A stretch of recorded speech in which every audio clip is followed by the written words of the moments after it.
ಮೂಲವಾಗಿ ಮನುಷ್ಯನಿಗೆ ದುಃಖ ಬರೋದು ಎಲ್ಲಿಂದ ಅಂತ ನಾವು ನೋಡಬೇಕು. ಸರಳವಾಗಿ ನೆಮ್ಮದಿಯಿಂದ ಬದುಕಲು ಸಾಧ್ಯವೇ ಅಂತ ಈ ಸಮಾಜದಲ್ಲಿ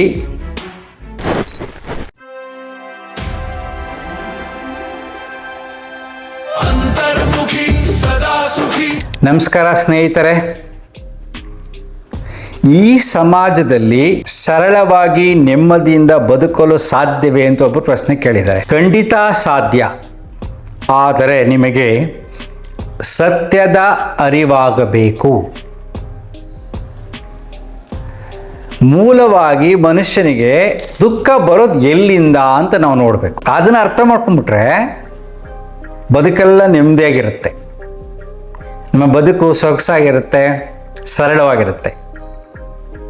ಯಾವುದು ಗೊತ್ತಾ? ಮೊದಲನೇದು ಮನುಷ್ಯನಿಗೆ ದುಃಖ ಬರೋದು ಆಹಾರ ಇಲ್ಲದಾಗ ಅಲ್ವಾ? ಬೆಳಿಗ್ಗೆ ತಿಂಡಿ ಇಲ್ಲ, ಮಧ್ಯಾಹ್ನ ಊಟ ಇಲ್ಲ, ಸಂಜೆ ಊಟ ಇಲ್ಲ, ಹೊಟ್ಟೆ ಹಸಿವಾಗಿದೆ. ನಾಳೆ ಬೆಳಗ್ಗೆನೂ ತಿಂಡಿ ಇಲ್ಲ, ಮಧ್ಯಾಹ್ನ ಊಟ ಇಲ್ಲ, ಸಂಜೆ ಊಟ ಇಲ್ಲ. ಬೆಳದಿಂಗಳಲ್ಲಿ ನೀವು ಟೆರೆಸ್ ಮೇಲೆ ಕುಳಿತಿದ್ದೀರಾ, ಅದ್ಭುತವಾದ ವಾತಾವರಣ. ನಿಮ್ಮ ನಲ್ಲೇ ಬರ್ತಾಳೆ, ಓ ನನ್ನ ನಲ್ಲ ಅಲ್ಲಿ ನೋಡು ಚುಕ್ಕಿ ಚಂದ್ರಮನ ಅಂತಾಳೆ. ನೀವು ಚಂದ್ರನ ಕಡೆ ನೋಡಿದ್ರೆ ಚಂದ್ರ ಚಪಾತಿ ಥರ ಕಾಣ್ತಾನೆ. ಯಾಕೆ ಹೇಳಿ? 2 ದಿನ ಊಟ ಇಲ್ಲ. ಮನೆಗೆ ಬರ್ತೀರಾ, ಹಿಮಾಲಯ ಪರ್ವತದ ಮಹಾನ್ ಸ್ವಾಮೀಜಿಗಳು ಬಂದು, ಮಗು ನಿನಗೆ ಆತ್ಮ ಸಾಕ್ಷಾತ್ಕಾರ ಬೇಕೋ, ಊಟ ಬೇಕು ಅಂದರೆ ಏನು ಕೇಳ್ತೀರಾ ನೀವು? ಗುರುಗಳೇ ಮೊದಲು ನನಗೆ ಊಟ ಕೊಡಿ ಅಂತಾರೆ. ಬದುಕಿದ್ರೆ ಆಮೇಲೆ ನೋಡೋಣ ಅಂತ, ಸಾಧನೆ ಮಾಡೋಣ ಅಂತ. ಸೊ ಪ್ರತಿಯೊಬ್ಬ ವ್ಯಕ್ತಿಗೂ ದುಃಖ ಬರೋದು ಆಹಾರ ಇಲ್ಲದಾಗ. ನಿಮ್ಗೆ ಆಹಾರ ಸಿಗ್ತಾ ಇದೆಯಾ ಯಾವುದೋ ಕಾರಣದಿಂದ? So first condition satisfy. 2ನೇ ಕಂಡೀಷನ್ ಮನುಷ್ಯನ ದುಃಖ ಬರೋದು ರಕ್ಷಣೆ ಇಲ್ಲದಾಗ.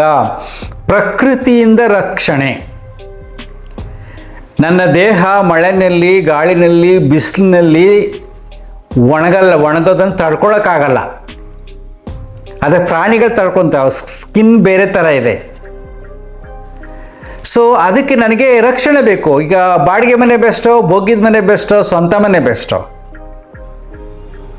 ಯಾವುದಾದ್ರೇನು ಮನೆ ಇರಬೇಕು ನಿನ್ನ ಕೆಪಾಸಿಟಿಗೆ ತಕ್ಕಾಗೆ. ಒಟ್ಟಿನ ರಕ್ಷಣೆ ಬೇಕಷ್ಟೇ. ಆದರೆ ಇಲ್ಲಿ ದುಃಖ ಬರೋದು ಯಾವಾಗ? ನನಗೆ ಸ್ವಂತ ಮನೆಯೇ ಬೇಕು ಅಂತ ಹೋರಾಟ ಮಾಡಿದಾಗ, ಸಾಲ ಮಾಡಿಕೊಂಡಾಗ, ಕಷ್ಟಪಟ್ಟಾಗ ಸಮಸ್ಯೆ ಆಗೋದು. ನೀವು ಬಾಡಿಗೆ ಮನೇಲಿ ಇದ್ರೂ ಕೂಡ ನೆಮ್ಮದಿಯಾಗಿರ್ಬೋದು. ಸ್ವಂತ ಮನೇಲಿ ಇರೋರಿಗೆ 300 ವರ್ಷ ವಯಸ್ಸು, ಬಾಡಿಗೆ ಮನೇಲಿರೋರಿಗೆ ಬರೀ ಕೇವಲ 100 ವರ್ಷ ವಯಸ್ಸು ಅಂತ ಫಿಲಾಸಫಿ ಇಲ್ಲ. ಮನಸ್ಸಿನ ಭಾವನೆ ಅಷ್ಟೇ. ಇದ್ದರೆ ಸ್ವಂತ ಮನೆ ಕಟ್ಟಿ, ಇಲ್ಲಾಂದರೆ ಆರಾಮಾಗಿ ಬಾಡಿಗೆ ಮನೆಯಲ್ಲಿರಿ. ಹೀಗೆ ಯೋಚನೆ ಮಾಡಲ್ಲ. ಸೊ ಎನಿಹೌ ನಿಮ್ಗೆ ಹೇಗಾದರೂ ಆಗಲೂ ಮನೆ ಸಿಗ್ತಾ ಇದೆ. ನಿಮ್ಗೆ ಆಶ್ಚರ್ಯ ಆಗ್ಬೋದು, ತುಂಬ ಜನ ಬೆಂಗಳೂರಲ್ಲೂ ಕೂಡ ಬೀದಿನಲ್ಲಿ ಮಲಗ್ತಾ ಇದ್ದಾರೆ. ಸಾವಿರಾರು ಜನ, ರೆಕಾರ್ಡ್ಸ್ ಇದೆ.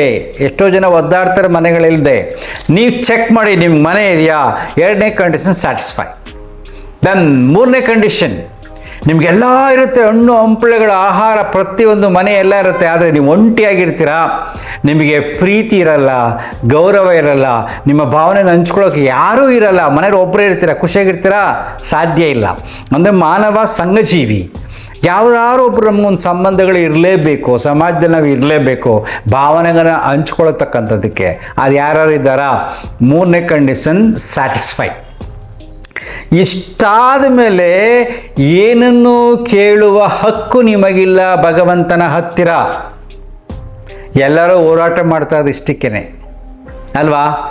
ಈಗ ನೋಡಿ, ಇದನ್ನು ಫಸ್ಟ್ ಚೆಕ್ ಮಾಡ್ಕೊಳ್ಳೋ. ಓಕೆ, ಇಷ್ಟು ನನಗೆ ಸಿಗ್ತಾ ಇದೆ, ಕನ್ಫರ್ಮ್ ಆಯಿತು.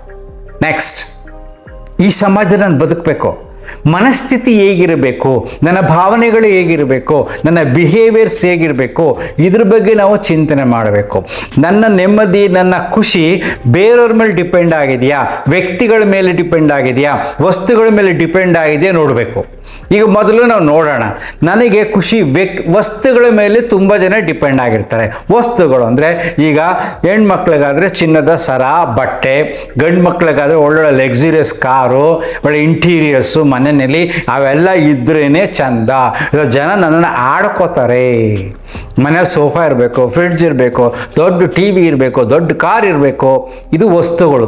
ವಸ್ತುಗಳಿಂದ ನಾವು ಗೌರವವನ್ನು ಪಡೆಯೋಕ್ಕೆ ಎಲ್ಲಿವರೆಗೂ ತವಕಿಸ್ತೀವೋ ಅಲ್ಲಿವರೆಗೂ ಅದು ಒಂದೆರಡು ದಿನ ಖುಷಿ ಕೊಡುತ್ತೆ, ಆಮೇಲೆ ಇಲ್ಲ. ವ್ಯಕ್ತಿಗಳಿಂದ ಗೌರವವನ್ನು ಪಡೆಯೋಕ್ಕೆ ನೋಡ್ತೀವಿ, ತೋರಿಕೆಯಿಂದ ನಾನು ತೋರಿಸ್ಕೋಬೇಕು. ಸೊ ನನ್ನನ್ನು ಅವ್ರು ಗೌರವಿಸ್ಬೇಕು, ನಾನು ಅವ್ರನ್ನ ಗೌರವಿಸಿದ್ರೆ ಬಿಸ್ನೆಸ್ ನೋಡ್ತೀನಿ, ಎಷ್ಟು ಅವ್ರು ಗೌರವಿಸ್ಬೇಕು, ಎಷ್ಟು ನಾನು ಮಾತಾಡಬೇಕು, ಎಷ್ಟು ಅವ್ರು ಪ್ರೀತಿಸಬೇಕು, ಹೆಂಗೆ ವ್ಯವಹಾರ ಮಾಡಬೇಕು, ಕ್ಯಾಲ್ಕುಲೇಟಿವ್ ಥಿಂಕ್ ಮಾಡಿ ಸಂಬಂಧಗಳಲ್ಲಿ ವ್ಯವಹಾರ ಮಾಡ್ತಾ ಹೋದಾಗ ನಿನಗೆ ನಿಜವಾದ ಪ್ರೀತಿ ಸಿಗೋದಿಲ್ಲ, ನಿಜವಾದ ಗೌರವ ಸಿಗೋದಿಲ್ಲ. ನಮ್ಮ ಭಾವನೆಗಳು, ನನ್ನ ಖುಷಿ ಬೇರೆಯವ್ರ ಮೇಲೆ ಡಿಪೆಂಡ್ ಆಗಿರುತ್ತೆ. ಸೊ ನಾವು ಬೇರೆಯವ್ರ ಮೇಲೆ ಡಿಪೆಂಡ್ ಆಗೋಕ್ಕೆ ಹೋಗಬಾರ್ದು. ನಾನು ಪ್ರೀತಿಸಬೇಕು, ಆ ಕಡೆಯಿಂದ ಪ್ರೀತಿ ಬಂದರೆ ಎಂಜಾಯ್ ಮಾಡಬೇಕು, ನಾನು ಗೌರವಿಸ್ಬೇಕು, ಆ ಕಡೆಯಿಂದ ಗೌರವ ಬಂದರೆ ಎಂಜಾಯ್ ಮಾಡಬೇಕು, ಇಲ್ದರೆ ಬಿಟ್ಟಾಕಬೇಕು. ನೆಕ್ಸ್ಟ್ ಕಮ್ಸ್ ಸಿಂಪಲ್ ಲೈಫ್ಗೆ. ನೋಡ್ರಪ್ಪ, ವೆರಿ ವೆರಿ ಸಿಂಪಲ್. ಮದುವೆ ಮಾಡ್ತೀವಿ ಲಕ್ಸುರಿಯಸ್ಸಾಗೆ, ಅದು ತೋರಿಕೆ. ನಿನ್ನ ಹತ್ರ ಹಣ ಬೇಕಾದಷ್ಟು ಇದೆಯಾ? Exchange of energy. ಓಕೆ, ನಾವೆಲ್ಲಾದ್ರೂ ಖರ್ಚು ಮಾಡ್ತೀವಿ, ಮತ್ತು ಊಟ ಹಾಕ್ತೀವಿ, ಮತ್ತು ಡೆಕೋರೇಷನ್ಸ್ ಮಾಡ್ತೀವಿ, ಬಟ್ಟೆಗಳಿಗೆ ಖರ್ಚು ಮಾಡ್ತೀವಿ, ಎಲ್ಲ ಇದ್ದಾಗ ಓಕೆ. ಸಾಲ ಮಾಡ್ಕೊಂಡು ತೋರಿಸ್ಕೊಳ್ಳೋದು ಕಷ್ಟ. ಯಾಕೆ? ಸಮಾಜಕ್ಕೋಸ್ಕರ. ಇಲ್ಲಿ ದುಃಖ ಬಂತು. ನೀನು ಯಾವಾಗ ನಿನ್ನ ಯೋಗ್ಯತೆಗೆ ಅನುಸಾರವಾಗಿ ನೀನು ಬದುಕನ್ನು ನಿರೂಪಿಸ್ಕೊಳ್ಳಲ್ವೋ ಆಗ ಸಮಸ್ಯೆಗಳು ಬರುತ್ತೆ. ಸೊ ನೀನು ಅರ್ಥ ಮಾಡ್ಕೊಂಡು, ನಿನ್ನ ಕೆಪಾಸಿಟಿನ ನೀನು ಅರ್ಥ ಮಾಡ್ಕೊ. ಓಕೆ, 5 ಲಕ್ಷ ಖರ್ಚು ಮಾಡಿ ಮದುವೆ ಮಾಡೋಕ್ಕಾಗಲ್ಲ ಅಂದರೆ 1 ಲಕ್ಷದಲ್ಲಿ ಮಾಡಿ ಸಾಕು. ನಾನು ಇಷ್ಟೇ, ಇದನ್ನ ಎಕ್ಸಾಂಪಲ್ ನಾನು ಕೊಡ್ತಾ ಇರೋದು. ನಾವೇನು ಮಾಡಿ ತುಂಬ ಸಮಾಜಕ್ಕೋಸ್ಕರ ಬದುಕ್ತೀವಿ. 1 ದಿನದ 2 ದಿನದ ಖುಷಿಗಾಗಿ ನಾವು 10 ವರ್ಷ 20 ವರ್ಷ ಸಫರ್ ಮಾಡ್ತೀವಿ. ಹೀಗೆ ನೀವು ಚಿಂತನೆ ಮಾಡಬೇಕು. ನನ್ನ ಬದುಕನ್ನು ಯಾವ ರೀತಿಯಾಗಿ ನಾನು ಕಂಟ್ರೋಲ್ ಮಾಡ್ಕೋಬೇಕು. ನಾನು ಸಮಾಜಕ್ಕೋಸ್ಕರನೇ ಬದುಕೋದು ಮುಖ್ಯ ಅಲ್ಲ, ಎಷ್ಟು ಬೇಕಷ್ಟೇ. ಯಾಕೆಂದರೆ ನಾನು ಮದುವೆ ಮಾಡಿ ಸಾಲ ಮಾಡ್ಕೊಂಡು ಮನೇಲಿದ್ದಾಗ ಯಾವರೇ ನೆಂಟ್ರೆಸ್ಟ್ಗಳು ಬಂದು ನೀವು ಸಾಲ ಮಾಡ್ಕೊಂಡಿದ್ಯಾ, ತಗೊಳಪ್ಪ ನಾನು ಇಷ್ಟು ಕೊಡ್ತೀನಿ ಅಂತ ಯಾರು ಕೊಡಲ್ಲ. ಆಗ ನಾನು ಏನು ಮಾಡಬೇಕು ಅಂದಾಗ, ಆ ರೀತಿ ಸಮಸ್ಯೆಗಳು ಬಂದಾಗ ಆ ರೀತಿಯಾದ ಸಂಬಂಧಗಳಿಂದ ದೂರವಿರಬೇಕು. ಇದೊಂದು ಸೂತ್ರ. ಬದುಕಿನಲ್ಲಿ ಸರಳವಾಗಿರಬೇಕಂದ್ರೆ ಸಂಬಂಧಗಳಿಂದ ದೂರವಿರಬೇಕು. ಎಷ್ಟಂದ್ರೆ ಅಷ್ಟೇ. ಫಸ್ಟ್ ಸರ್ಕಲ್ ಸಂಬಂಧಗಳಿಗೆ ನೀವು ಬೆಲೆ ಕೊಟ್ಕೊಳ್ಳಿ ಸಾಧ್ಯವಾದಷ್ಟು, ಅಲ್ಲೂ ಜಾಸ್ತಿ ಬರ್ತವೆ. ಸೊ ಹೀಗೆ ನಾವು ಗಮನ ಹರಿಸ್ಬೇಕು. ಇದು ಮೊದಲ ಸೂತ್ರ, ಸರಳವಾದ ಬದುಕಿಗೆ. 2ನೇ ಸೂತ್ರ, ಸರಳವಾದ ಬದುಕಿಗೆ ಆರೋಗ್ಯ ತುಂಬ ಮುಖ್ಯ. ನೀವು ಆರೋಗ್ಯದ ಕಡೆ ಗಮನ ಹರಿಸಿ. ನೀವು ಏನು ಮಾಡಬೇಕು? ಚೆನ್ನಾಗಿ ದುಡಿಬೇಕು, ಚೆನ್ನಾಗಿ ತಿನ್ನಬೇಕು, ಚೆನ್ನಾಗಿ ಕರಗಿಸ್ಬೇಕು, ಚೆನ್ನಾಗಿ ನಿದ್ರೆ ಮಾಡಬೇಕು. ಅಂದರೆ ನೀವು ನಿಮ್ಮ ಕಡೆ ಗಮನ ಹರಿಸಿದಷ್ಟು ನಿಮ್ಮಲ್ಲಿ ನೆಮ್ಮದಿ ಜಾಸ್ತಿ ಇರುತ್ತೆ. ನೀವು ಹೊರಗಡೆ ಗಮನ ಹರಿಸಿದಷ್ಟು ನಿಮಗೆ ಅಶಾಂತಿ ಜಾಸ್ತಿ ಆಗುತ್ತೆ. ಸರಳ ಬದುಕಿಗೆ ತುಂಬ ಅತ್ಯುತ್ತಮವಾದ ಸೂತ್ರ ನಿಮ್ಮ ಆರೋಗ್ಯ ಚೆನ್ನಾಗಿರಬೇಕು. ನೆಕ್ಸ್ಟ್, ದ ಅಲ್ಟಿಮೇಟ್ ಸೂತ್ರ, ನೀವು ಪ್ರಪಂಚದ ಸತ್ಯವನ್ನು ಅರ್ಥ ಮಾಡ್ಕೊಳ್ಳಿ.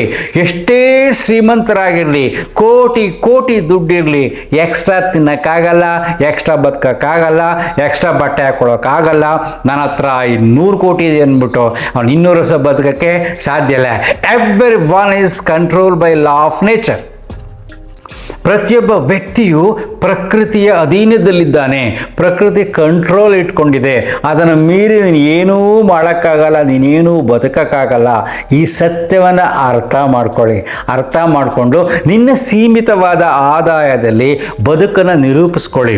ನೀವು ಏನು ಜಾಸ್ತಿ ದುಡ್ಡು ಬೇಕಾಗಿಲ್ಲ, ನಿಮ್ಗೆ ಏನು ಪೌಷ್ಟಿಕವಾದ ಆಹಾರನ ತಿನ್ನಬೇಕು, ನಾನು ಜಿಮ್ ಮೇಲೆ ವ್ಯಾಯಾಮ ಮಾಡಬೇಕು, ನಾನು ಹಾಗಿರಬೇಕು, ಲಕ್ಸುರಿ ನ್ಯಾಚುರೋಪತಿಗೆ ಹೋಗಬೇಕು, ನಾನು ಮಸಾಜ್ಗಳು ಮಾಡಿಸ್ಕೋಬೇಕು, ಇವೆಲ್ಲ ಏನೇನೂ ಅವಶ್ಯಕತೆ ಇಲ್ಲ. ಪ್ರತಿದಿನ ನಿಮ್ಮ ದೇಹದಿಂದ ಬೆವರು ಬರಬೇಕು. ಶುಚಿತ್ವವಾಗಿ ಇಟ್ಕೊಂಡು ಸಿಂಪಲ್ ಆಹಾರಗಳನ್ನು ನೀವು ತಿಂದ್ಕೊಂಡು ನೆಮ್ಮದಿಯಾಗಿ ನಿದ್ರೆ ಮಾಡಿದ್ರೆ ದಟ್ ಈಸ್ ಅಲ್ಟಿಮೇಟ್. ಎಲ್ಲಿ ನಿದ್ರೆ ಇರಲ್ವೋ, ಮನಸ್ಸಿಗೆ ನೆಮ್ಮದಿ ಇರಲ್ವೋ, ಶಾಂತಿ ಇರಲ್ವೋ, ಆಗ ಮೇಕಪ್ ಬೇಕಾಗುತ್ತೆ. ಸೊ ನಿನ್ನಲ್ಲಿ ನಗುವಿದ್ದರೆ, ಶಾಂತಿ ಇದ್ದರೆ, ಮನಸ್ಸಿನಲ್ಲಿ ಒಂದು ಲವಲವಿಕೆ ಇದ್ದರೆ, ಖುಷಿ ಇದ್ದರೆ ಮೇಕಪ್ ಬೇಕಾಗಿಲ್ಲ. ನೀವು ಹಾಗೇ ಚೆನ್ನಾಗಿರ್ತೀರಿ. ಯಾರು ನಿಮ್ಮನ್ನು ಇಷ್ಟಪಡದಿರೋ ಪರವಾಗಿಲ್ಲ, ನಿಮ್ಮನ್ನು ನೀವು ಇಷ್ಟಪಡಿ. ಒಂದು ದಿನ ಸಾಧ್ಯವಾದರೆ ಆರಾಮಾಗಿ ಮನೆಯವ್ರು 2-3 ಜೊತೆ ಕುಳಿತುಕೊಂಡು ವಾರಕ್ಕೆ 1 ದಿನ ಖುಷಿಯಾಗಿ ನಗ್ರಿ. ನಗ್ನಗ್ತಾ ಇರಿ, ನೆಮ್ಮದಿಯಾಗಿ ನಿದ್ದೆ ಮಾಡಿ. ಸರಳ ಬದುಕು ಸುಂದರವಾಗಿರುತ್ತೆ ಯಾವಾಗ ಸಮಾಜದ ಮೇಲೆ, ವ್ಯಕ್ತಿಗಳ ಮೇಲೆ ಡಿಪೆಂಡ್ ಆಗಿಲ್ಲ, ವಸ್ತುಗಳ ಮೇಲೆ ಡಿಪೆಂಡ್ ಆಗಿಲ್ಲ ಅಂದ್ರೆ ಮಾತ್ರ ಬದುಕು ಸರಳ ಮತ್ತು ಸುಂದರ. ಎಲ್ಲಿವರೆಗೂ ತೋರಿಸ್ಕೊಳ್ಳೋಕೆ ಹೋಗ್ತಿರೋ, ಬೇರೆಯವರ ಭಾವನೆಗಳ ಮೇಲೆ ನೀವು ಡಿಪೆಂಡ್ ಆಗ್ತಿರೋ, ಬೇರೆಯವ್ರ ಹೊಗಳಿಕೆ ಮೇಲೆ ನೀವು ಡಿಪೆಂಡ್ ಆಗ್ತಿರೋ, ಅಲ್ಲಿವರೆಗೂ ದುಃಖ ಕಟ್ಟಿಟ್ಟ ಬುತ್ತಿ. ನೀನು ಹೊಗಳ್ಕೋ, ನೀನು ದೇಹ ನೋಡಿ ಖುಷಿ ಪಡು. ಎಷ್ಟೋ ಜನ ಕುರುಡಿದ್ದಾರೆ, ಕುಂಟ್ರಿದ್ದಾರೆ, ಕಾಲು ಕೈಗಳು ಊನವಾಗಿದೆ, ಕಷ್ಟದಲ್ಲಿದ್ದಾರೆ, ತುಂಬ ಕಾಯಿಲೆಗಳಿಂದ ನರಳ್ತಾ ಇದ್ದಾರೆ. ಅವ್ರು ಕಂಪೇರ್ ಮಾಡಿದಾಗ ಈ ದೇಹ ಸೋ ಬ್ಯೂಟಿಫುಲ್, ನನಗೆ ಅಂಥ ರೀತಿಯಾದ ಕೈಗಳು ಚೆನ್ನಾಗಿದೆ, ಕಾಲು ಚೆನ್ನಾಗಿದೆ ಅಂತ ಖುಷಿಪಡಿ, ಸೆಲೆಬ್ರೇಟ್ ಮಾಡಿ, ದೇವರಿಗೆ ಥ್ಯಾಂಕ್ಸ್ ಹೇಳಿ, ಅಪ್ಪ ಅಮ್ಮನಿಗೆ ಥ್ಯಾಂಕ್ಸ್ ಹೇಳಿ, ಎಲ್ಲ ಆರೋಗ್ಯವಂತವಾದ ದೇಹ ಕೊಟ್ಟಿದ್ದಾರೆ, ಕಾಪಾಡಿದ್ದಾರೆ ಅಂತ. ಹೀಗೆ ನೀವು ಗುರುತಿಸುವುದನ್ನು ಕಲಿತಾರೆ.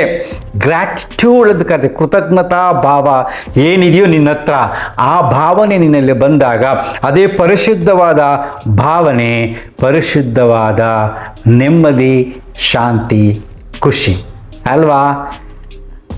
ಬದುಕು ಸರಳವಾಗಿ ಬದುಕಬೇಕು ಅಂದರೆ ನಮ್ಮ ಯೋಚನೆಯ ಮೇಲೆ ಡಿಪೆಂಡ್ ಆಗುತ್ತೆ. ನೀನು ಹೇಗೆ ಜೀವನ ನೋಡ್ತೀವೋ ಅದ್ರ ಮೇಲೆ ಡಿಪೆಂಡ್ ಆಗುತ್ತೆ. Remember, you are responsible for all your sufferings and joy. ನಿನ್ನ ಸಂತೋಷಕ್ಕೆ, ನಿನ್ನ ದುಃಖಕ್ಕೆ ನೀನೇ ಕಾರಣ. ಅಂತರ್ಮುಖಿ, ಸದಾ ಸುಖಿ. Thank you.